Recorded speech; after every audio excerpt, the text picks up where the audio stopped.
Now we've got NBC News political director, moderator, Meet the Press, and host of MTP Daily, Chuck Todd, also with his editor-in-chief of BuzzFeed, Ben Smith. All right. Ben, you write a piece about Hillary Clinton's potential general election strategy. And you say this: if Hillary Clinton manages to beat Bernie Sanders, the early primaries have already revealed that there's only one strategy for the general election against a Republican: scorch the earth. There was a scenario which looks more like a fantasy in which Clinton was a movement. She would run on her own mantle of change. In reality, nobody is that excited about Hillary Clinton, and that means that when she faces a Republican, she will have to destroy him. Something the people who will be doing the destroying acknowledged when I asked them earlier this month. The slogan is "Be afraid, be very afraid," said Paul Begala, who is an advisor to the pro-Clinton super PAC Priorities USA. Which has actually been something that would work wonderfully on any candidate in the universe, other than Donald Trump. Donald Trump is called sexist in a Des Moines Register interview on December 23rd. 3 days later, he puts out a tweet. And a week later, he puts out an Instagram linking Bill Clinton to Bill Cosby. And both of their ratings go down. And Bill Clinton's has gone down, the New York Times reports, from 51 to 39%. That strategy sounds great against Marco Rubio, Ted Cruz. How does it work against Donald Trump? I mean, I think in their view, in Donald Trump, they don't have to work quite so hard. Donald Trump is running in a Republican primary where beating up Bill Clinton is obviously great politics, and he is immensely unpopular with the majority of Americans right now. So, I mean, I think their hope and dream is that he just stays that unpopular and keeps getting less popular as people see him more outside the Republican primary. Do you think I ask with a smile curling up on my sides of my mouth that the Clintons think it is a dream to run against Donald Trump?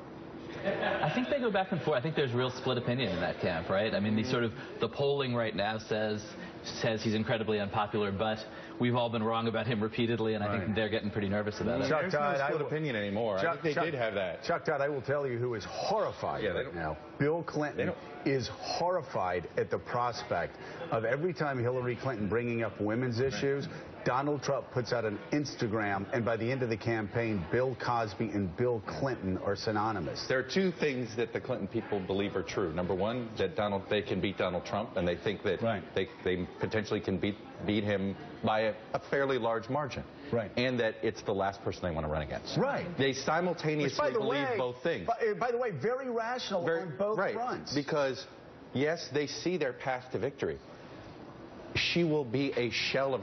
You talked at scorched earth, and it was interesting when I read your piece because I thought, well, Trump is going to scorch earth. You brought up two ways that he immediately said, I'm going to drop napalm before you even try, and I'm going to do the Bill Clinton, Bill Cosby. The point is, she's going to long for the days of Ken Starr when running against Trump. This is going to be a race to the bottom. This is going to be something as tough as she has been through, and she can say she's never been through something like this. He doesn't play by whatever agreed upon set of rules that politicians do.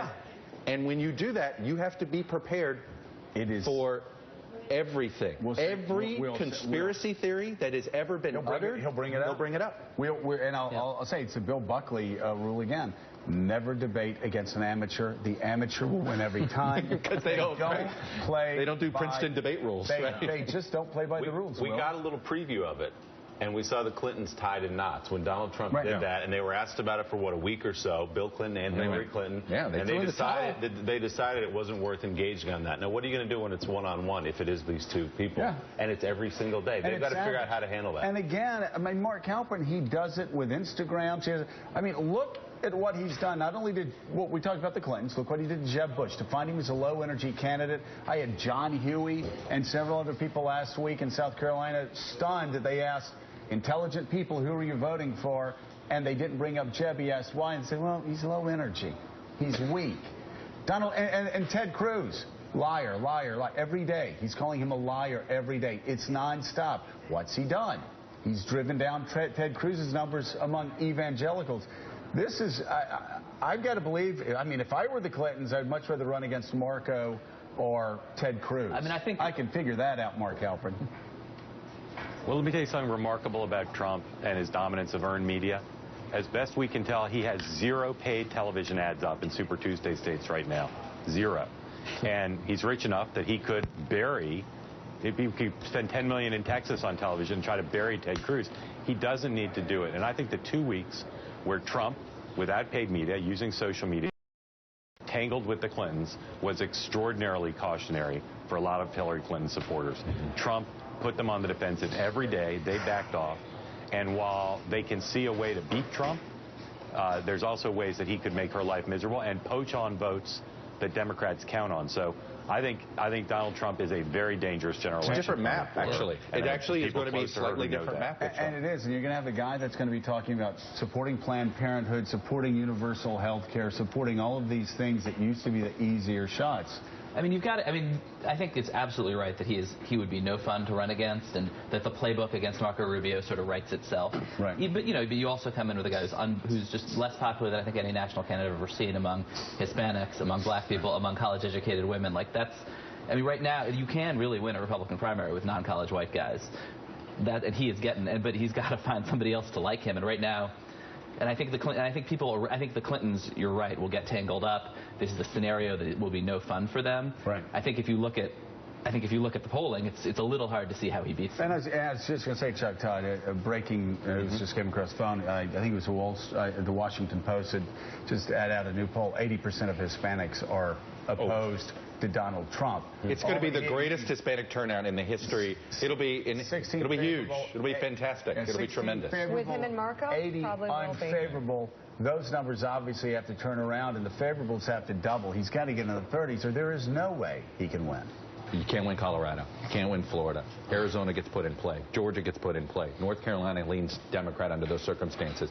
The Hispanic vote, people forget. The reason North Carolina is a swing state is because of the growth of the Hispanic vote, not the growth of the African-American vote. The point is, those numbers, and that's what makes when we talk about Trump versus Hillary, that is what makes the Hillary folks like, okay, we know we can win because we'll do that. But by the way, let's say she wins.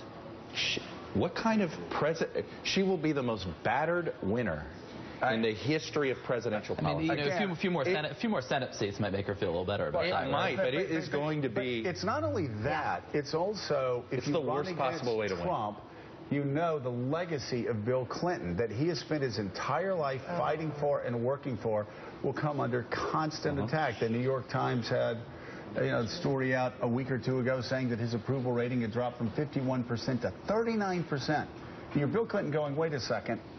30 years of work, 40 years of my life, and my approval ratings drop like that because of an Instagram post? And they're wondering, why did we RSVP to that wedding? Yeah, it is. I think you guys put it best. Maybe they think the map looks best with Donald Trump, but I think actually the map gets complicated. Why run against? The Rust Belt, it's very interesting to me. The first member of Congress to come out for him is a guy from Buffalo. Okay, outside of Buffalo. Rust Belt district. Basically the last remaining vestiges of those Reagan Democrats. It will be, she might have to spend more time in Wisconsin, Pennsylvania, Ohio Michigan, with, that is the one way that Trump could mess around with the map. But in the reverse, Arizona, Georgia, North Carolina. There's this huge kind of, I don't know if it's a lesson but when he started, everybody was laughing, and I remember Hillary Clinton was asked about going to his wedding, and she said something like, he's fun. He's not fun. This ain't going to be fun. It's not going to be fun. Yeah. All right. Real. Chuck Todd, thank you very much.